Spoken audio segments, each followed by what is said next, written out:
नमस्कार।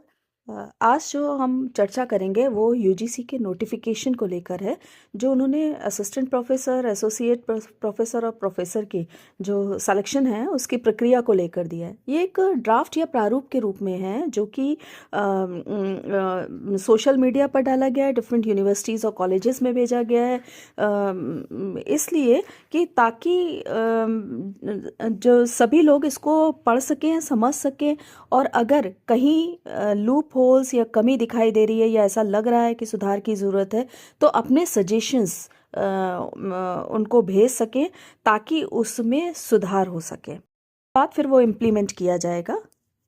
अगर सबसे पहले अगर हम ये देखें, सीधे पॉइंट पर आ जाएं और 3.0 पर अगर हम आए, जो कि इन्होंने असिस्टेंट प्रोफेसर के लिए दिया है, तो उसमें इन्होंने ये बोला है कि अब सभी जो वैकेंसी फिल की जाएंगी वो सिलेक्शन मेरिट के बेस पर होंगी, है ना। लेकिन साथ में इन्होंने लिखा मेरिट के बेस पर सिलेक्शन कमेटी के द्वारा किया जाएगा। अब ये जो सिलेक्शन कमेटी का जो उन्होंने कराया, जो डाला है, ये थोड़ा सा सब्जेक्टिव लगता है। मुझे ऐसा लगता है कि इसमें सब्जेक्टिविटी आएगी, क्योंकि अगर हम सिलेक्शन कमेटी की बात करते हैं तो शायद मेरिट को कहीं ना कहीं नेग्लेक्ट किया जाएगा। फिर इसमें रिटन एग्जामिनेशन का भी कोई नहीं दिया है कि किसी भी तरीके का कि रिटन एग्जामिनेशन होगा या नहीं होगा। साथ ही इन्होंने लिखा है कि ऑल इंडिया लेवल पर जो है वो सिलेक्शन होगा, और जो इसका वैकेंसी का जो ऐड है वो पूरे इंडिया में दिया जाएगा, है ना। ऐसा नहीं कि स्टेट लेवल पर ही केवल भेज दिया जाए, पूरे इंडिया के लेवल पर होगा, यानी नेशनल लेवल पर अब वैकेंसी का ऐड आएगा और सिलेक्शन भी जो है वो नेशनल लेवल पर ही होगा।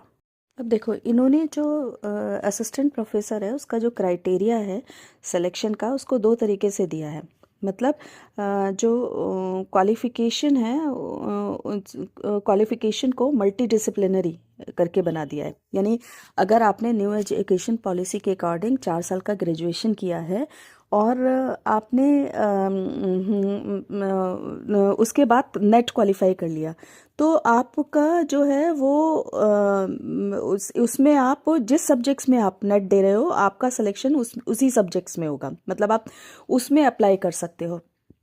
सपोज आपने जो है वो 10+2 जो है वो तो आपने साइंस में कर दिया, और ग्रेजुएशन में आपने यानी बीटेक या बीई कर लिया, लेकिन जब आपने नेट क्वालिफाई किया तो वो आपने मैथ्स से कर लिया, तो आप मैथ्स के लिए ही केवल एलिजिबल हो गए। असिस्टेंट प्रोफेसर के लिए मैथ्स के लिए एलिजिबल हो गए। अच्छा, उसमें भी एक कंडीशन है, ग्रेजुएशन में आपके जो मार्क्स हैं वो 75% होने चाहिए। अगर आपका पीजी है, आपने पीजी किया है, तो उसके लिए पीएचडी अनिवार्य है, और उसमें भी मल्टी डिसिप्लिनरी इन्होंने क्वालिफिकेशन को कर दिया। यानी अगर आपने ग्रेजुएशन किसी और सब्जेक्ट से किया है, सपोज इसी उसको ले लें कि 10+2 आपने साइंस से किया, फिर 4 साल का आपने बीटेक किया, और फाइनली पीजी आपने सोशलॉजी से कर लिया, तो और फिर पीएचडी तो भी आपने सोशलॉजी से कर ली, तो आपने जिस सब्जेक्ट्स में पीएचडी की है यानी सोशलॉजी, तो आप सोशलॉजी के ही असिस्टेंट प्रोफेसर बनोगे। मतलब पिछली आपने जो भी क्वालिफिकेशन है वो मल्टी डिसिप्लिनरी चली जाएगी, लेकिन फाइनल वही उसके लिए एलिजिबिलिटी होगी कि जिस सब्जेक्ट से आपने या तो पीएचडी की है पोस्ट ग्रेजुएशन होते हुए, या ग्रेजुएशन होते हुए आपने नेट किया है। ये एक बड़ा अच्छा डिसीजन है, क्योंकि इससे पहले क्या होता था कि हमें जो भी अपना मनपसंद सब्जेक्ट लेना होता था उसी में ही हमें पीजी करना होता। सपोज अगर पीजी नहीं कर पाए तो हमें दोबारा से पीजी उसमें करना पड़ता था, तब कहीं जाके हम नेट या पीएचडी करते थे। अब वो घाट घाट का पानी पीने की ज़रूरत नहीं, आपका जो भी पसंद है, आपका पसंदीदा सब्जेक्ट है, उसमें आप नेट करिए और उसी के टीचर, असिस्टेंट प्रोफेसर उसी के बन जाइए। अब जो सबसे बड़ा चेंज किया गया है वो ये किया गया है कि जब हम असिस्टेंट प्रोफेसर के लिए अप्लाई करते हैं और सेलेक्ट हो जाते हैं, तो पीएचडी अनिवार्य है या नहीं उसके सिलेक्शन के लिए। तो सिलेक्शन के लिए पीएचडी अनिवार्य नहीं है। आप अगर ग्रेजुएशन किए हुए हो 4 साल वाला, और अगर आपने नेट किया है, तो आप उसके लिए अप्लाई कर सकते हो असिस्टेंट प्रोफेसर के लिए। पीजी किए हुए हो तो हाँ, आपको पीएचडी करना अनिवार्य है, लेकिन सिलेक्शन में पीएचडी अनिवार्य नहीं है, है ना। लेकिन जब प्रमोशन की बात आएगी, यानी आप एसोसिएट प्रोफेसर के लिए जब प्रमोटेड होगे, तब उस दौरान आपकी पीएचडी होनी चाहिए। अगर आपकी पीएचडी नहीं हुई है तो आप प्रमोटेड नहीं हो सकते। एक बदलाव और भी इसमें है 13.3 में कि जो इन्होंने ये बोला कि 3.13 में, कि जेआरएफ में पहले क्या होता था कि जेआरएफ के साथ 6 पीरियड अनिवार्य होते थे, तो वो टीचिंग एक्सपीरियंस काउंट होता था। लेकिन अब की बार क्या है कि अब इन्होंने एक बदलाव कर दिया है। इन्होंने बोला जो पीएचडी करते समय जो आप टीचिंग एक्सपीरियंस है वो आपका काउंट नहीं होगा।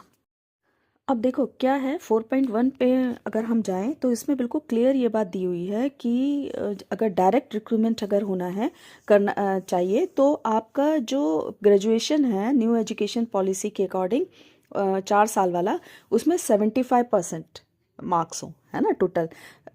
और लिखा है, देखो एंड नहीं लिखा है, और लिखा है, या फिर आपका पीजी हो जो कि 55% पे हो, एंड लिखा है, एंड पीएचडी, यानी नेट को कहीं भी इन्होंने नहीं दिखाया है। इसका मतलब अगर डायरेक्ट रिक्रूटमेंट हो तो आपका 75% ग्रेजुएशन में हो, या फिर 55% पीजी हो एंड प्लस पीएचडी की डिग्री हो, तो आप अप्लाई कर सकते हो।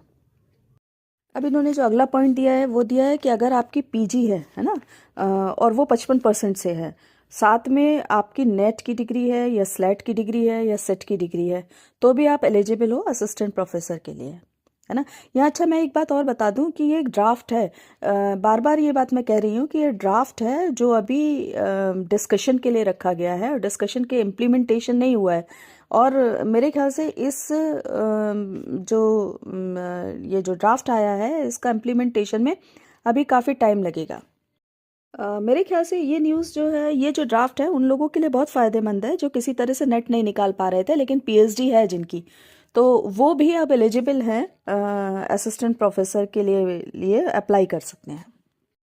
लेकिन इससे एक बात और भी क्लियर हो गई कि अगर किसी को पीएचडी करनी है ग्रेजुएशन के बाद और पीजी के बाद, तो उसका ग्रेजुएशन 75% होना चाहिए, और ग्रेजुएशन जो है वो 55% होना चाहिए। अगर वो नेट नहीं कर पा रहा है और अगर वो पीएचडी करके असिस्टेंट प्रोफेसर बन रहा है, तो उसे पीएचडी करने से पहले ये मैं ध्यान रखना चाहिए कि उसकी जो ग्रेजुएशन हो वो 75% हो।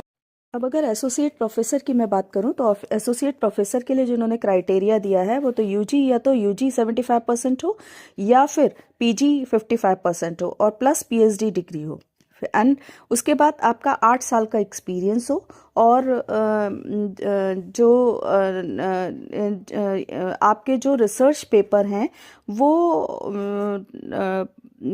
पीयर रिव्यूड जर्नल्स में पब्लिश्ड हो, है ना।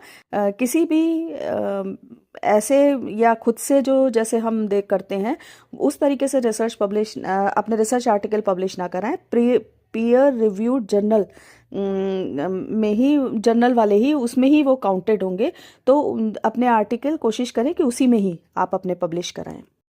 अब इसके बाद अगर प्रोफेसर्स की बात की जाए तो प्रोफेसर के लिए वही कंडीशंस दी गई हैं। यूजी अगर आप ले रहे हो तो 75%, और अगर पीजी है तो 55%, और पीएचडी होनी चाहिए, प्लस 10 साल का टीचिंग एक्सपीरियंस। एसोसिएट प्रोफेसर में 8 साल का था, इसमें 10 साल का टीचिंग एक्सपीरियंस है।